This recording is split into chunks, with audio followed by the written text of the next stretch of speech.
Hello, watch fam. Thank you for clicking on the video. This is Jimmy from J Will Studios, and I am super excited to talk about a pretty obscure watch, and probably won't necessarily do a full review on this watch, but just my experience and what I really love about the Cartier brand. So as you know, I did a video last year for the Cartier Santos, added that to my collection, and that was like my gateway drug into Cartier. I've tried them on in a jewelry store before. However, having one in the collection and having access to be able to change the straps, the bracelet on the Santos is just one of my favorite. It's super easy to get, just size just right, and really kind of made me explore more of the Cartier's catalog. I'll be honest, in the past, I stayed away from the brand. Primarily, I thought that a lot of their models were a little bit dressy until I really got to experience the Santos. You definitely can feel the still sports watch vibe the Santos is going for, with the elegance and class that only Cartier can bring. So it made me go a little bit deeper in their catalog and see what else was available. And I came across the Cartier Calibre De Cartier. This is a 38 millimeter mid-size watch. Cartier makes a 42 millimeter watch of this version, and I actually think that's just a little bit too large, even though 42 millimeters, it's not a bad size. I think given the look this watch is going for, the 38 millimeters is just perfect. This was a watch that threw me a little bit for a loop, because when I saw that it was 38 millimeters, I was a little bit shocked. For me, it looks a little bit bigger than 38 millimeters. However, I think for most people on the wrist, it does look like a smaller watch. I think it's the way that the lugs is designed. So before I jump into the review of the watch, let's do a quick wrist check. Today, I am wearing my Seiko Prospect Captain Willard. This is the SPB 153, the diver interpretation. Pretty special watch. Got this before the year ended at a good friend of mine's wedding reception. I actually bought it from my friend who recently got married. Thank you, buddy, and wish you and the missus many years of happiness in your new marriage. Enough of that. Jumping into the watch that we're all here. This is, again, the Cartier Calibre De Cartier reference W2CA0002. And this watch has a stainless steel case with the 18 karat pink gold bezel. I took it off the brown leather strap, as I just think this watch looks great on exotic straps. I have this amazing alligator strap that was a custom design from a maker on Etsy. I also put it on a blue lizard skin strap that really looked incredible as well. So let's talk about some of the things I love about this particular watch. So for starters, as I said, the case diameter is only 38 millimeters. It looks a lot larger to my eyes, but again, that just could be because of me. And that's probably because of the way these lugs are designed. So these are really big, bold, pronounced lugs. I wasn't able to find the exact measurement, but using my calibers, this was around 47 millimeters, which is, again, a great size. And for a 38 millimeter watch, like, that is something that gives it pretty good wrist presence. So this is a really good shot of it. Again, it's a very unique look. I love these really bold, pronounced crown guards.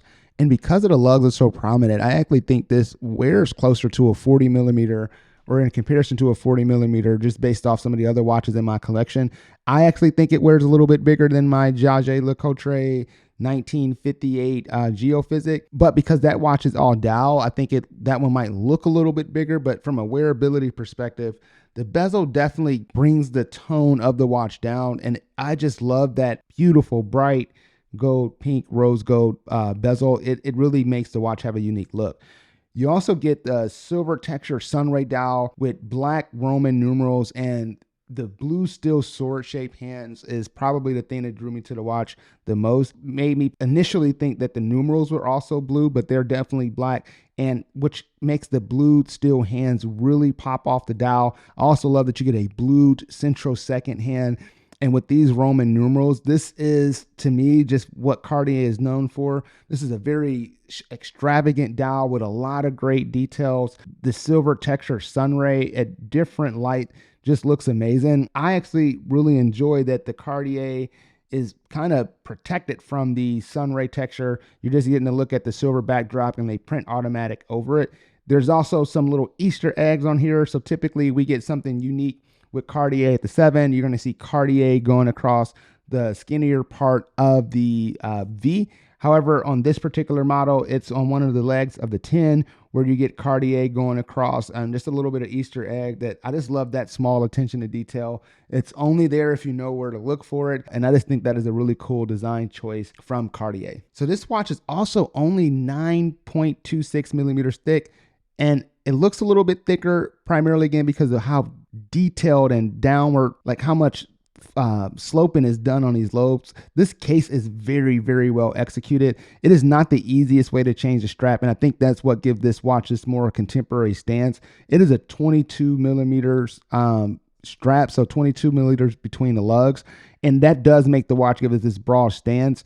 You also have this, the way that the case shape, the strap kind of tucks in on it. So any strap that you put on it looks like it's integrated. There's no holes. And so every strap that is paired with gives it a very unique and great integrated look. I will say that changing straps on this is not the easiest. You have these screws on each side of the lugs, and then there's a little pin that you have to push out to allow the strap to be able to fit the pin in there. I almost lost that little piece a couple times. It will not stop you from securing a normal strap. However, just knowing that that little silver piece is missing, I don't know if that would take away from the value of the watch, but it would be something that drives me nuts if I was ever to permanently lose it. So I have not put it back on the original brown leather strap that this watch comes with. I have worn it exclusively on this green strap. If I am not mistaken, I believe that this watch was released back in 2008. So, you know, coming up on 20 years in another 4 years. I don't know how easy these are to get, and I've seen them priced all over the place. Flipping the watch over, you get a very good view of the in-house Cartier Calibre 1904-PS. This is an automatic mechanical movement. I wasn't able to find a ton of information around like the a ton of information around the power reserve, but just based off my wearing experience, it looks like it's approximately around like 42 hours, which would have been the standard for a watch of this time frame. You also get 30 meters or 100 feet of water resistance. So this is not a watch that's really not designed to get wet. Think about it because it comes in a leather strap. I wouldn't take this swimming, even though 100 feet would say that that's okay. I actually would only be comfortable washing my hands in this watch. But going back to the movement, the movement is actually really well finished. I love the look of this particular Cartier movement. It's not one that you see, and you know, you get some really good detailing around the bridge and the balance spring. I love this vertical finishing and this vertical brushing that you get all over the movement, and it looks really great. It definitely has the luxury watch feel. So I put this on a custom strap. It does have the Cartier deployant buckle, which if you want to wear it on the original buckle, it would limit your straps options quite a bit. But if you're a watch collector that like to change straps, it is definitely worth finding a 22 millimeter strap option. Pricing on this watch, finding them on the Chrono 24, pricing could be a little bit all over the place. This watch did retail back in 2008 for about $10,000, and that is because of the rose gold. Again, you can find these on Chrono 24 anywhere between about $5,300 and $7,000, depending on what type of condition it is. If it has the box and papers complete set, I've seen these probably a little bit closer to $8,000, but it is a very, very great looking watch. In-house caliber, pretty big, beautifully decorated movement with twin barrels. I love this little sapphire crystal on the crown, and you get a screwed in crown guard. So the watch is, again, 38 millimeters, but it has some elements that definitely make it a bit more masculine in its appearance and not as dressy as you might think. I just think that this is a really fancy looking watch. It's one that I like to put on the wrist when I want to kind of dress up and have a little bling on the wrist. I throw this on. It's not as in your face as my dual met. It's kind of like a toned down version, but it does just, again, looks great on the wrist. I have actually been wearing this more and more, a lot more often.